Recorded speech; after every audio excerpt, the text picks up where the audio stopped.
అట్ల తద్ది లేదా అట్ల తదియ తెలుగువారి ముఖ్యమైన పండుగలలో ఒకటి.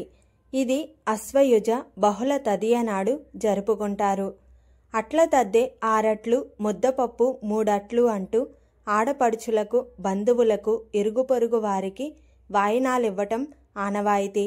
సాయం సమయం అందు వాయినాలు నైవేద్యాలు పూర్తి చేసుకొని గోపూజకు వెళ్ళి అటు నుండి చెరువుల్లో కాలవాల్లో దీపాలు వదిలి చెట్లకు ఉయ్యాళ్ళు కట్టి ఊగటం చేస్తూ ఉంటారు. అశ్వయుజ బహుళ తదియ నాడు పెళ్లి కాని యువతులు చేసే పండుగే అట్ల తద్ది. ముఖ్యంగా స్త్రీలు జరుపుకునే పండుగ. దీనికి మరో పేరు ఉయ్యాల పండుగని, గోరింటాకు పండుగని అంటారు. గౌరీదేవి శివుణ్ణి భర్తగా పొందాలనే కృతనిశ్చయంతో ఉందని త్రిలోక సంచారి అయిన నారదుడు తెలుసుకున్నాడు. ఆమె కోరిక ఫలించాలంటే అట్ల తద్ది వ్రతం చేయమని నారదుడు పార్వతీదేవికి చెప్పాడు.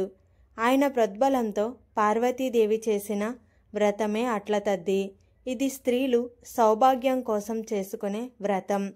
కన్నెపిల్లలు, పెళ్లి కాని యువతులు మంచి భర్తను పొందాలనుకుంటే తప్పక ఆచరించవలసిన వ్రతమిది. చంద్రారాధన ప్రధానమైన పూజ. చంద్ర కళల్లో కొలువై ఉన్న శక్తి అనుగ్రహం చేత స్త్రీ సౌభాగ్యం పెరుగుతుంది. కుటుంబంలో సుఖశాంతులు వర్ధిల్లుతాయని శాస్త్రం చెబుతుంది. ఈ పండుగలో అమ్మవారికి అట్లు నైవేద్యంగా పెట్టడంలో ఒక అంతరార్థం ఉంది. నవగ్రహాల్లోని కుజుడికి అట్లంటే మహాప్రీతి.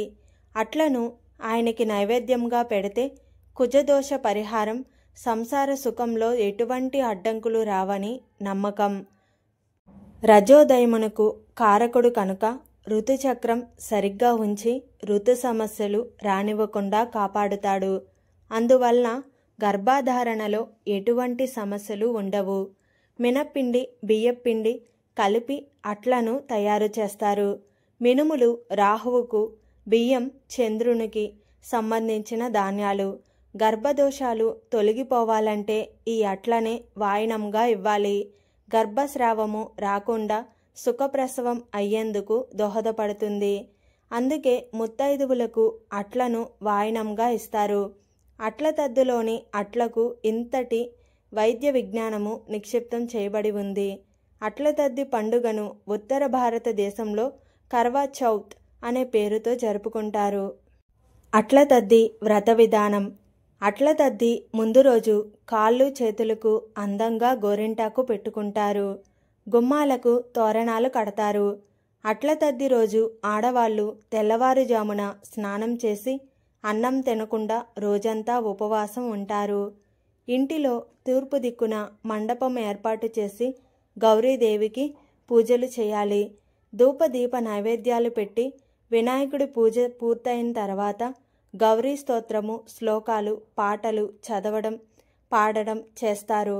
సాయంత్రం చంద్రదర్శనం తర్వాత తిరిగి గౌరీ పూజ చేసి 11 అట్లు నైవేద్యంగా పెట్టి ముత్తైదువులకు అలంకారము చేసి 11 అట్టులు 11 ఫలాలు వాయనంగా సమర్పించి అట్ల తద్ది నోము కథ చెప్పుకొని అక్షితులు వేసుకోవాలి. ముత్తైదువులకు నల్లపూసలు, లక్కకోళ్ళు, రవిక గుడ్డలు, దక్షిణ తాంబూలాలు ఇచ్చి భోజనాలు పెట్టి తాము భోజనం చేయాలి. 11 రకాల ఫలాలను తినడం, 11 సార్లు తాంబూలం వేసుకోవడం, 11 సార్లు ఉయ్యాల ఊగడం, గోరింటాకు పెట్టుకోవడం ఈ పండుగలో విశేషం. ఈ పండుగ రోజు ఆడవాళ్ళు తమ భర్తలు ఆయురారోగ్యాలతో 10 కాలాల పాటు సుఖంగా సంతోషంగా ఉండాలని కోరుకుంటూ అట్ల తద్ది జరుపుకుంటారు. అట్ల తద్ది కథ ప్రారంభం. పూర్వం రాజుల పాలన జరుగుతూ ఉండేది. అలా ఉంటున్న కాలంలో ఒక రాజకుమార్తె, మంత్రి కుమార్తె, సైన్యాధిపతి కుమార్తె, పూజారి కుమార్తె అందరూ కలిసిమెలిసి స్నేహితురాలుగా ఉండేవారు. వారు ప్రతిరోజు ఆటలు ఆడుకుంటూ పాటలు పాడుకుంటూ సంతోషంగా ఉండేవారు. అప్పుడు అట్ల తద్ది వచ్చింది. రాత్రి సమయంలో చంద్రుడు రాగానే పూజ చేయడం కోసం అన్నీ సిద్ధం చేసుకుంటారు. పెద్దవారు అమ్మవారికి నైవేద్యంగా సమర్పించడం కోసం అట్లు వేస్తూ ఉంటారు.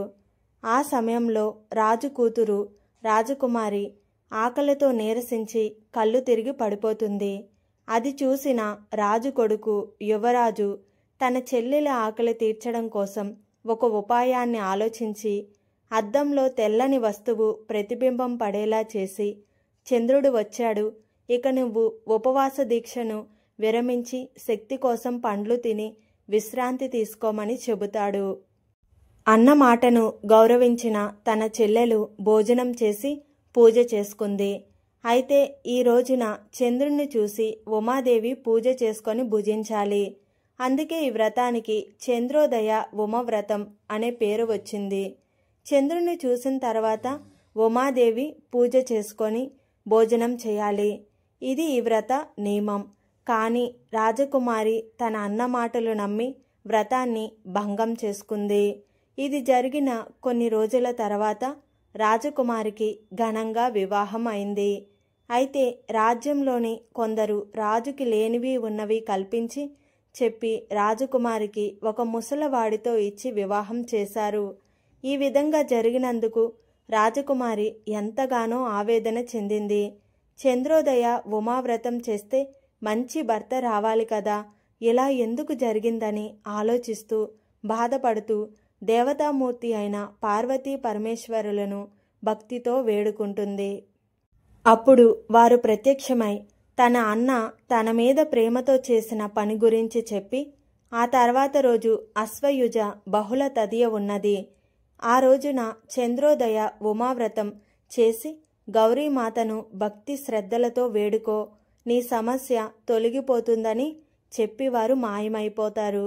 అప్పుడు రాజకుమారి ఎప్పటిలాగే పూజ చేసుకొని అక్షింతలు తెచ్చి భర్తపై వెయ్యగానే తన భర్త రూపం మారి పూర్వ వైభవానికి వచ్చి యవ్వనంగా మారిపోతాడు.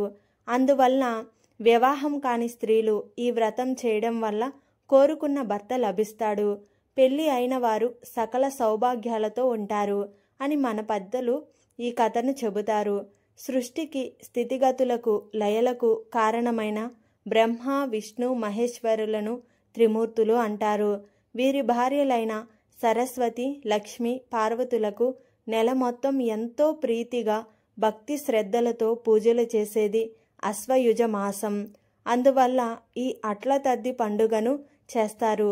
అమ్మవారికి ఆటలు పాటలు అంటే ఎంతో ఇష్టం కనుక యుక్త వయసుకు రాని ఆడపిల్లలు అంటే రజస్వల కాని ఆడపిల్లలు పాడిన ఆడిన వాళ్ళంతా కూడా అమ్మవారిని సేవిస్తున్నట్టే అని పురాణాలు చెబుతున్నాయి.